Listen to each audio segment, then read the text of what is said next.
جو 1.5-2 سال سابقہ جو اتحادیوں کی حکومت تھی اس میں وہ ہم نے دیکھا کہ کس کس طریقے سے نہ صرف جو سیاسی لوگ تھے وہ بلکہ جو ہماری ریاست پاکستان کی نمائندگی لوگ کرتے ہیں انہوں نے بھی جا کے پاکستان کے جو دوست ممالک ہیں ان کو مختلف وہ کمٹمنٹس دی اور ان کو یقین دلایا کہ ایسی بات نہیں ہے، ہم جو بھی وعدہ کریں گے، جو بھی حکومت یا ریاست کی سطح کے اوپر جو بات چیت ہوگی اس کو نہ صرف ریگارڈ کیا جائے گا بلکہ باقاعدہ اس کو اونرشپ بھی دی جائے گی۔ اور یہی ہوا کہ اب جاتے جاتے آپ نے دیکھا کہ کتنے ارب وہ ڈالر کی جو امداد ہے، سرمایہ کاری ہے یا کمٹمنٹ ہے وہ دوست ممالک نے وہ کی ہے۔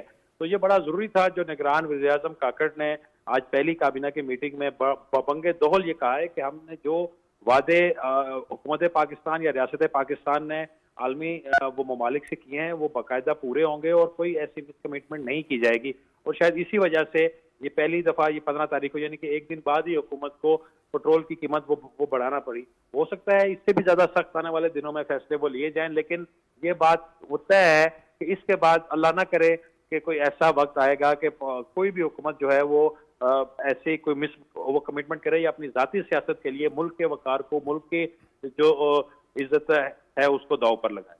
جہانگیر جدون صاحب، یہ ہم نے پریسیڈنٹ ایک نیا دیکھا جو بڑا بدتر ایک پریسیڈنٹ تھا۔ پی ٹی آئی کی حکومت جب جانے لگی اور جب ان کو پتہ چل گیا تو بہت سے ایسے معاملات ہوئے۔ ہم نے دیکھا کہ اس میں ٹیلی فون کالیں بھی گئیں سابق وزیر خزانہ شوکت ترین کی جانب سے اپنے جو صوبائی وزراء تھے ان کو کہ جی آئی ایم ایف کے ساتھ اب ایک معاہدے میں آپ انکار کر دیں، ان کو خط لکھیں۔ ایسا لگتا تھا کہ جیسے اپوزیشن میں جانے کے لیے وہ کبھی بھی تیار نہیں تھے۔ وہ آئینی اور قانونی طریقے سے ایک ووٹ آف نو کانفیڈنس آیا، لیکن یہ بھی ایک رویہ ہم نے دیکھا۔ اس سے پہلے ہم نے دیکھا تھا کہ مسلم لیگ نون کی حکومت تھی، پیپلز پارٹی اپوزیشن میں چلی جاتی تھی، پیپلز پارٹی کی حکومت تھی، مسلم لیگ نون حکومت میں چلی جاتی۔ یعنی جتنا اہم رول حکومت کا ہوتا ہے جمہوریت میں اتنا ہی اہم رول تو اپوزیشن کا بھی ہوتا ہے۔ نہیں، بالکل ٹھیک بات ہے۔ دیکھیں نا، اپوزیشن کا کام اسٹیٹ کے اگینسٹ کام نہیں کرنا ہے۔ اپوزیشن کا مطلب ہوتا ہے کہ آپ کنسٹرکٹیو کرٹیسزم کریں اور گورنمنٹ کی جو پالیسیز ہوتی ہیں ان پہ نظر رکھیں۔ آپ اب یہ مطلب نہیں ہے کہ آپ اپوزیشن کریں for the sake of opposition یا پوائنٹ سکورنگ کریں، لیکن پاکستان کے اندر تو انفارچونیٹلی آپ دیکھتے ہیں کہ جتنی بھی پولیٹیکل پارٹیز ہیں، حالانکہ جب سے پی ٹی آئی کی حکومت آئی تھی تو سب سے پہلے انہوں نے ان کو آفر کی تھی کہ آپ چارٹر آف اکانومی پہ سائن کر لیں، لیکن وہ اس پہ کسی جگہ پہ ایگری نہیں تھے۔ وہ ان کو کہتے تھے کہ چور ہیں، ہم چوروں کے ساتھ نہیں بیٹھ سکتے۔ مطلب بارہا انہوں نے کوشش کی ہے۔ آپ دیکھیں بالکل اگر آپ فیئر پہ دیں کامنٹس تو کوئی بھی بندہ تو اس میں انہوں نے کیا جی آپ ہمارے ساتھ بیٹھیں، جو بھی ہے، چلے الیکشن آ گیا ہے، آپ بن گئے ہیں تو چاہے سلیکٹڈ ہی ہیں آپ یا الیکٹڈ ہیں، یہ علیحدہ بحث ہے، لیکن ہم آپ کے ساتھ بیٹھنا چاہتے ہیں، چارٹر آف اکانومی کریں۔ تو انہوں نے اسٹیٹ وے انکار کیا، انہوں نے کہا جی ہم آپ کے ساتھ نہیں بیٹھتے۔ پھر دیکھیں چور کر کے نعرے لگا کے پھر اکانومی کا کیا اشر ہوا۔ پھر پاکستان 2018 کے اندر دیکھیں نا، یہ بالکل ایسا انالیسس ہے کچھ بندہ اس کا جواب ہی نہیں ہے۔ بالکل وہاں پہ اس وقت کے جو حالات تھے الیکٹڈ گورنمنٹ کو کس طرح ہٹایا گیا، لیکن سب سے بڑا مسئلہ یہ ہے نا کہ جو ہٹانے والے لوگ ہوتے ہیں ان کو سزا نہیں ملتی۔ جو پیچھے جن لوگ کام کرتے ہیں ہٹانے والے کا، ان کو کبھی بھی سزا نہیں ملی۔ ایک دیکھنا ہے کہ الیکٹڈ گورنمنٹ کو آپ کس طرح آپ نے پھینکا ہے اٹھا کے، جو ترقی بھی ٹھیک کر رہی تھی، لیکن اب انفارچونیٹلی یہ ہے کہ سیاسی جماعتیں آپس میں لگی رہتی ہیں۔ بالکل وہ ظاہر ہے کہ ایک مثبت تنقید تو کی جانی چاہیے، مثبت تنقید ہونی چاہیے۔ اپوزیشن میں آپ بیٹھیں، اپنا جو آپ کا ایک کردار ہے وہ بھی ادا کرنا چاہیے۔ بہت بہت شکریہ جہانگیر جدون صاحب آپ کا، وقار ستی صاحب آپ کا، اور فاروق فیصل خان صاحب آپ کا بھی بہت شکریہ۔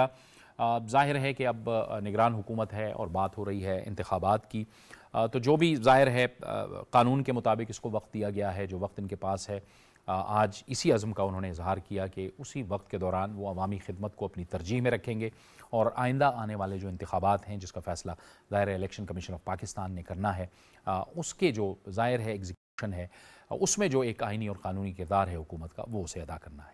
جاوید اقبال کو اجازت دیجیے، اللہ حافظ۔